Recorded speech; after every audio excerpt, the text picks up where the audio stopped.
All right. You know as well as I do that the coronavirus has wreaked havoc on 2020, on our families, on our churches, on our schools, all of the above and everything else. But students are still in relationship with other students.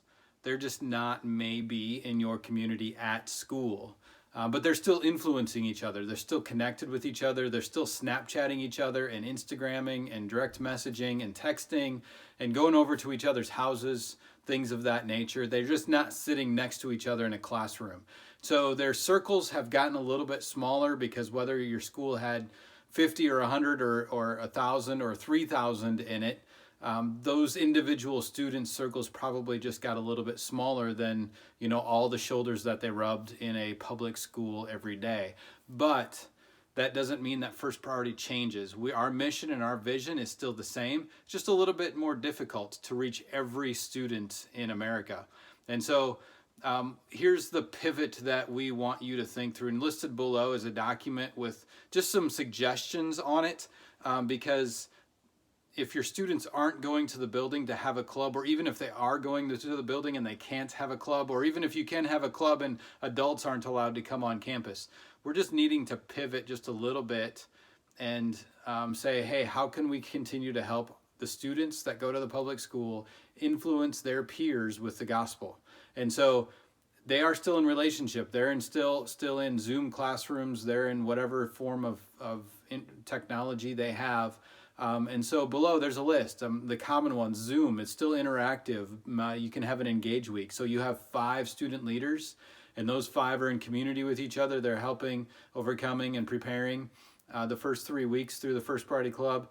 And then each one of them invites a friend who doesn't know Jesus to come and hear the gospel at a Zoom meeting. And they make it fun and interactive, and you can play games and say, hey, go find a truck, and you go get the truck. And they bring it back and they play games, or whatever the case might be. Just do it on Zoom or in a Google Classroom, or maybe there's a video prepared by one of the students and they send it to their friends and say, hey, can we talk about this? The sky's the limit with technology, but it always comes back down to relationship. And how can you, as a campus coach or a parent or whatever your role is, help the students feel comfortable sharing the gospel in that setting? First Priority was always about sharing the gospel in the setting of a school, and it was always uncomfortable to do it one-on-one, but it's less uncomfortable to do it together. That's why we formed the First Priority Club, so that students could reach students together, and they'd have that platform to have 12, 15, 20, 30, 50, 100, 300 students in a place, and to hear the good news, the hope, the message of Jesus go forward. And we just need to find that new place for students to feel comfortable doing that together. So if your student group, if your First Priority Club is 3, 5, 10, 12, those Christian students coming together, maybe they have their club in a park, or maybe they have it at a different location in person than the school if the school's not meeting. If the school's still meeting, they can still do that together at school, maybe, as long as they're, regulations say less than 20 and they're less than 20. Engage Week, that's where we want you to be a little creative. What is the tool, technology? We get off on all these technology things, but really it's just a tool to help us stay in relationship. So those student leaders are still in relationship with their peers, and so what tool do they feel comfortable with sharing the gospel? So that is our COVID plan. We wanted to keep it simple. We wanted to stick to our core values and double down on our core values.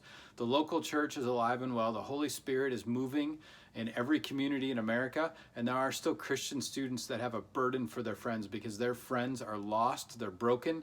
They don't have answers. The anti-bullying campaign didn't solve it. They already knew they weren't supposed to bully. They just have this spirit inside of them that needs to be filled, this void inside of them that says, hey, I need something, and so I'm going to beat on that kid to do it. And it wasn't an information problem, it's a spiritual problem. And the answer is still Jesus. And so let's empower our Christian students to go share that gospel. So this is our COVID response, is to double down and to dig in and to go find that student who is hurting and to share Jesus with them, put an arm around them, and love them into the kingdom.